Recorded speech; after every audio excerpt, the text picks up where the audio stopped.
అందరికీ.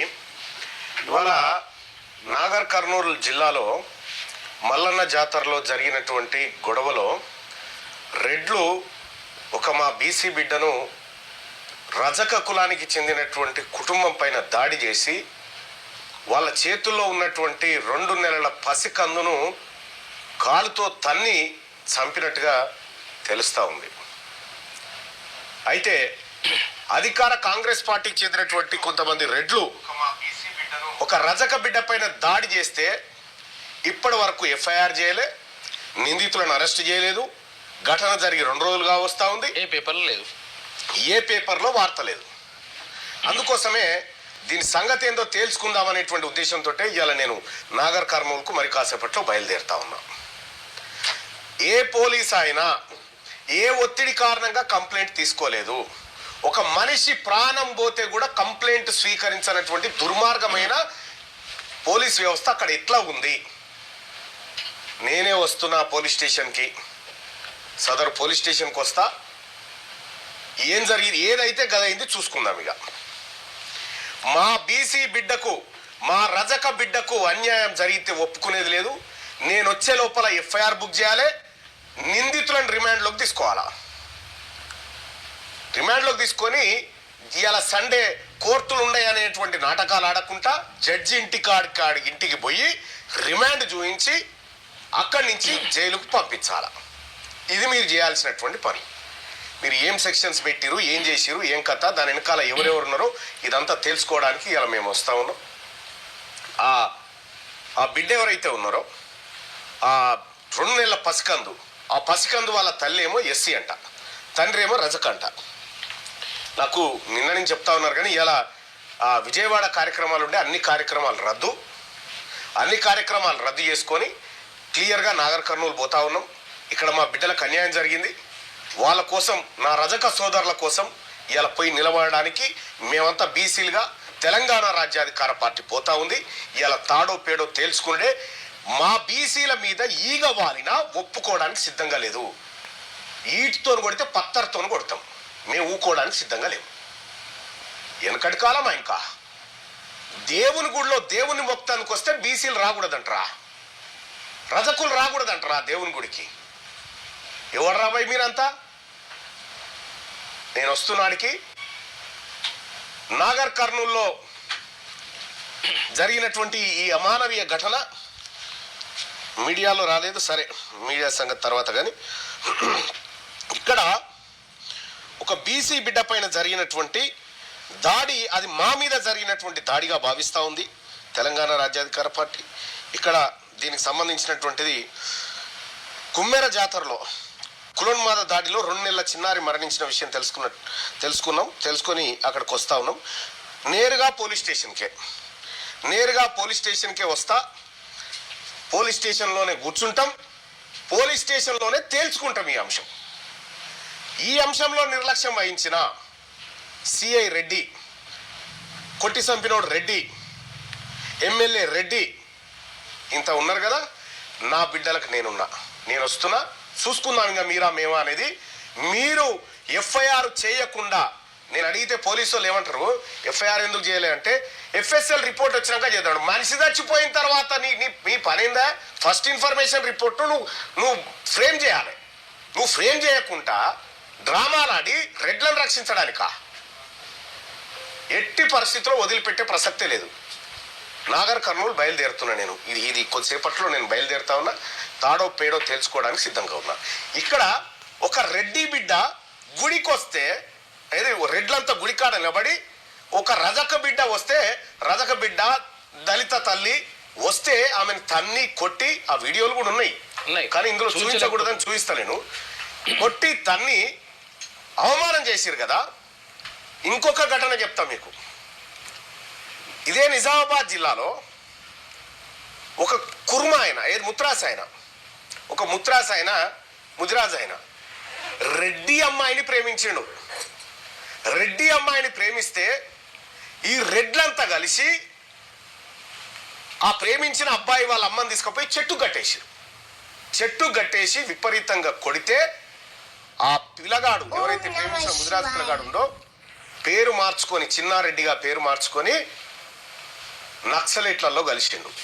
నక్సలైట్లలో కలిసి మావోయిస్టు పార్టీలో నక్సలైట్లలో జనశక్తిలో పనిచేసి వచ్చి ఏమేం చేసిండు, ఏం కథ, అసలు ఒక రెడ్డి అమ్మాయిని ప్రేమిస్తే ఆయన కుటుంబం పైన ఎలాంటి దాడి జరిగింది, ఈ అన్నిటినీ కూడా ఆయన నేరుగా నిజామాబాద్ నుంచి బండి వేసుకొని నా దగ్గరకు వచ్చిండు. వచ్చి మాజీ మావోయిస్టు అన్న నేను మీ పార్టీలో చేరాలనుకుంటున్నా అన్నాడు. ఎందుకు చేరాలనుకుంటున్నావు అని చెప్పి కొన్ని ఆయనతో మాట్లాడడం జరిగింది. మాట్లాడితే ఆయన చాలా ఆసక్తికరమైన విషయాలు, రెడ్లు ఎట్లా మోసం చేస్తారనేది, మావోయిస్టులలో ఉండి కూడా ఎట్లా మోసం చేస్తారనేది అతను చెప్పడం జరిగింది. Computer not కనెక్టెడా?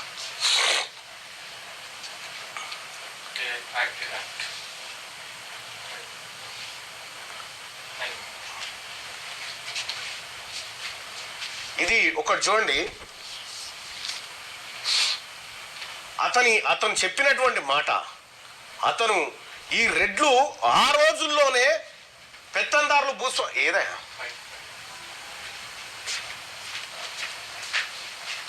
అయ్యో ఆ రోజుల్లోనే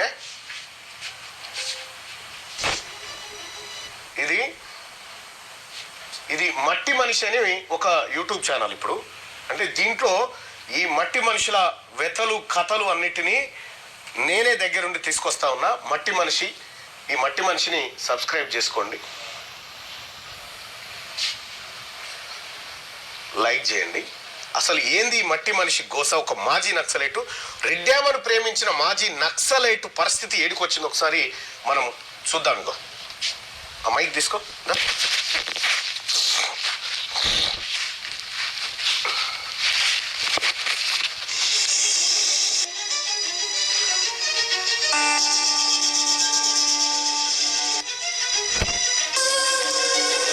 మా అమ్మని తీసుకుపోయి యాప్కి పెట్టించుకోవచ్చు. ఎవరు రెడ్లా? రెడ్డి ఇప్పుడు ఇందులోకి వచ్చిన తర్వాత ఏమేమి పనులు చేసి ఇలా కట్టిన తర్వాత చాలా మంది పెట్టినాము. ఎప్పుడైనా కాల్చినావా మరి? పోలీస్ తుపాకీ చేత పట్టి ఇలా క్షణానికి దొరికితే ఏమవుతుంది? ఎన్ని రోజులు పని చేసిన దళంలో? పీపుల్స్ వార్లో 2 సంవత్సరాలు చేసిన రెడ్డిలంతా పీపుల్స్ వార్లో పనిచేస్తుంది. ఇది మనకు న్యాయం ఎక్కడ జరుగుతుంది? న్యాయం జరగాలి. ఇది ప్రతి సమస్యల అలాంటి వచ్చింది. పోలీ రెడ్లు పెంచమంటే నీకెందుకు? గ్రామంలో ఉండేటువంటి రెడ్లు మోసం చేస్తున్నారని మీరు వాళ్ళ మీద ఎదురు తిరగాలని మీకు చెప్పారు. అప్పుడు వాళ్ళేమో వీళ్ళు కూడా రెడ్లే కాబట్టి వాళ్ళని ఏమనొద్దని మీకు చెప్తే పంచాయతీ అప్పుడు వెళ్ళిపోయారు. మీ దళం చేతులు ఎంతమంది చనిపోయి ఉంటారు? మా దళం చేతులు దాదాపు ఎందుకు చనిపోయి?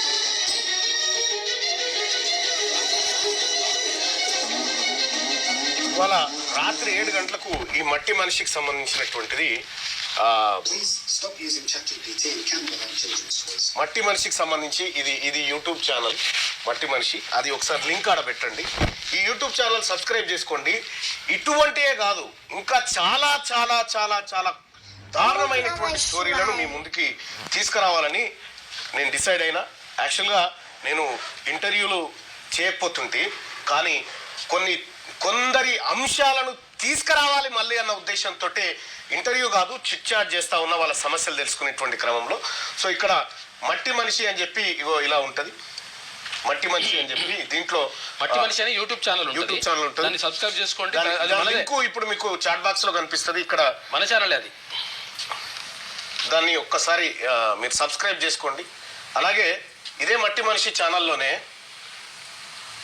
కోమటిరెడ్డి వెంకటరెడ్డి గారికి సంబంధించినటువంటి పర్సన్ ఉన్నాడు కదా, అంటే సేమ్ అట్లాగే ఉండేటువంటి మనిషి ఉన్నాడు కదా, ఆ మనిషికి సంబంధించినటువంటి ఒక ఆసక్తికరమైనటువంటి చిట్ చాట్ ఉంది. అసలు నిన్న మార్నింగ్ తీసుకొచ్చిన కదా, నిన్న ఆయన ఒక కోరిక కోరిను, మళ్ళా నాకు నీ వీడియోలు చూసినందుకు ఒక ఫోన్ కావాలంటే ఫోన్ కొనిచ్చాడు. హుషారున్నా ఏం సంగతి? హుషారున్నా హుషారు దేనికో చెప్పరా? దేనికంటే ఏదో చెప్తున్నా ఇది చెప్తే ఎటు వచ్చినా ఇటు ఎట్లా 4 హైదరాబాద్కి వచ్చిన దేనికోసం? మల్లన్న కోసం ఏమన్నా తిన్నారు మళ్ళా? తీరాల మల్లన్న కోసం. అవునా? మళ్ళా నా పిలిచి ఏమన్నాడు? పిలిచి ఏమన్నాడు ఇక ఈరా అని చెప్పి నాకు ఏమన్నాడు? ఏ పని చేస్తా అని చేసినా అని చెప్పి నాకు ఇప్పుడు కొన్ని ఈతలు చేస్తున్నావు అప్పుడు ఏ పని చేస్తున్నావు సంగతి నువ్వు చేయమని అట్టే ఉన్నావు కదా ఎగరేటర్ రూపంలో ఉన్నావు కదా దాన్ని బట్టి స్టేషన్ ఇస్తున్నాను చెప్పి. అంటే ఈ ఫోన్ ఇప్పించిందా? ఫోన్ కూడా నాకు మళ్ళీ సాయం ఇప్పించాను. ఎందుకు నీ దగ్గర ఫోన్ లేదు? ఫోన్ లేదు. చూపెట్టు సార్. చిన్న ఫోన్ అది పని చూపెట్టు సార్. చూపిస్తాను. చిన్న ఫోన్ అది ఈ ఫోన్ తీసేసి పెద్ద ఫోన్ ఇప్పించు. పెద్ద ఫోన్ ఇప్పించడం మళ్ళీ సాయం. అంతేనా? నేను మళ్ళీ సాయం వస్తాను. మళ్ళా నాకు ఏం చెప్పాలనుకుంటున్నాం మరి? ఇక మళ్ళీ ఏముంది ఆయన చెప్పాలి ఆయన చెప్పాలి దేవుడని చెప్పుకోవాలి. సంతోషం నాకు మళ్ళీ ఇప్పించానని జీవితంలో నాకు తలుచుకుంటాను నేనే. దాన్ని జీవితంలో మర్చిపోలేదు. మళ్ళీ అంటే వరకు వెళ్ళి మళ్ళీ మేమే అదే అంతే. ఆయన ఎంత గట్టి తీసుకొచ్చుకుంటూ సంతోషం. అదే విషయం, అందుకోసం నాకు అంత హుషారు ఉంటుందా? అత్తే వచ్చాడు. ఇదే ఛానల్లో మీకు ఇక్కడ వస్తుంది. మీరు ఈ ఛానల్ని సబ్స్క్రైబ్ చేసుకొని పెట్టుకోండి. ఇవాళ 7 గంటలకు ఒక రెడ్డి అమ్మాయిని ప్రేమించిన ముదిరాజు బిడ్డ జీవిత గాథ ఏం జరిగింది, ఎక్కడి వరకు వచ్చింది, క్యూ న్యూస్ కోసం ఆయన గతంలో ఎన్నిసార్లు ఫోన్ చేసిండు, ఆ తర్వాత నన్ను ఎత్తుక్కుంటూ మోటార్ బైక్ వేసుకొని నిజామాబాద్ నుంచి వచ్చి కూర్చొని వెయిట్ చేసి నేను మళ్ళీ నన్ను పర్సనల్ కలవాలని చెప్పి కలిసినట్టు. అంటే ఇక్కడ రెడ్లేమో బీసీల పైన దాడి ఎట్లా చేసిరు, సేమ్ ఇక్కడ కాదు నక్సలెట్లలో కూడా రెడ్లు ఏం చేసిర్రు, రెడ్ల ఆధిపత్యం ఎట్లా ఉందనేది కూడా చాలా క్లియర్గా చెప్పిండు. ఈయన ఎవరైతే ఉన్నారో ఒక రెడ్డి అమ్మాయిని ప్రేమించి వాళ్ళిద్దరు ఏకాంతంలో ఉన్న వేళ రెడ్లంతా పోయి పట్టుకోవాలని ప్రయత్నం చేస్తే ఆయన పారిపోతే ఆ రెడ్డి ఆమె ఏం చెప్పిందంటే నగలెత్తుకపోయడానికి వచ్చిండు అని చెప్పితే వాళ్ళ అమ్మని తీసుకుపోయి రెడ్లంతా వేప చెట్టు కట్టేసి విపరీతంగా దారుణంగా కొడితే ఏం జరిగింది, ఆ తర్వాత ఆయన నక్సలెట్లలోకి ఎలా పోయిండు, ఎట్లా వీళ్ళ భరతం పట్టిండు అనేది ఒక సినిమాని మించిన కథ అయినది. ఇవాళ 7 గంటలకు మనకి ఈ మట్టి మనిషి అనే యూట్యూబ్ ఛానల్ ని అందరికి కూడా సబ్స్క్రైబ్ చేయండి. తర్వాత కూడా ఏంటంటే షేర్ చేయండి, విస్తృతంగా షేర్ చేయండి. ఇక నేను ఒక్కొక్క మనిషి గాథను ఇందులోకి తీసుకొచ్చి మీ ముందు పెడతా. ఇక్కడ లింక్ కనిపిస్తుంది. మాజీ నక్సలెట్తో తీన్మార్ మల్లన్న ముచ్చట్లు అని చెప్పి ఇక్కడ కనిపిస్తుంది కదా. ఈ చాట్ బాక్స్ లోనే ఇక్కడ మీకు లింక్ ఉంటుంది, దాన్ని సబ్స్క్రైబ్ చేసి పెట్టుకోండి. ఈ తీన్మార్ మల్లన్న అఫీషియల్ అనే దాంట్లో ఉంటుంది. ఇక్కడ దాంట్లో మీరు సబ్స్క్రైబ్ చేసుకోండి. ఇవాళ ఆ అరాచకం ఎట్లుంది, ఈ అరాచకం ఎట్లుంది, వీళ్ళంతా ఏం చేశారు, ఇన్ని రోజులు ఏ మీడియా మనకు చెప్పలేదు, ఏ మీడియాలో మన కథలు, మన గాథలు, మన బాధలు ఎవరిని పట్టించుకోలేదు. ఎందుకంటే మనం అణగారిన వర్గాలుగా మనల్ని ముద్రేసి ఆడ బారేసినాయి. ఇవాళ సోయికి వచ్చిన బీసీ వర్గాలందరికి కూడా మేలుకున్నటువంటి వర్గాల వారిని కూడా ఇలా తెలుసుకోవడానికి సిద్ధమైన. అదొకటే కాదు, ఇంకొక ఆర్జేడీ పని కూడా చేసేది ఉంది. అవి ఇవి మా బీసీ ఉద్యోగస్తులను కానీ బీసీ ప్రజలను కానీ ఎవడన్నా ఏమన్నా అంటే ఒప్పుకోము. ఇక దేనికైతే దానికి మేము సిద్ధంగా ఉన్నాము. ఇన్ని రోజులంటే వాళ్ళ పక్షాన ఎవడు లేడు, ఎవడు మాట్లాడని విర్రవీగిరు కదా. ఇప్పుడు ఖచ్చితంగా చూపిస్తాం, మా సత్తా ఏందో చూపిస్తాం. ఇప్పుడు నేను నాగర్ కర్నూలుకి వస్తా ఉన్నా. నాగర్ కర్నూలుకి వచ్చి పోలీస్ స్టేషన్లో కూర్చుంటా. ఆ సిఐ ఎవడు, ఆ డిఎస్పీ ఎవరు, వీళ్ళందరి సంగతి కూడా తేల్చేదాకా అక్కడి నుంచి కదిలే పరిస్థితే ఉండదు. ఖచ్చితంగా తెలుసుకోవడానికి మేము అందరం సిద్ధమవుతా ఉన్నాం. నేను అక్కడికి నాగర్ కర్నూలు చూసారు కదా. అప్పటి నుంచి ఇప్పటి వరకు కూడా ఇవన్నీ కథలన్నీ నడుస్తూనే ఉన్నాయి.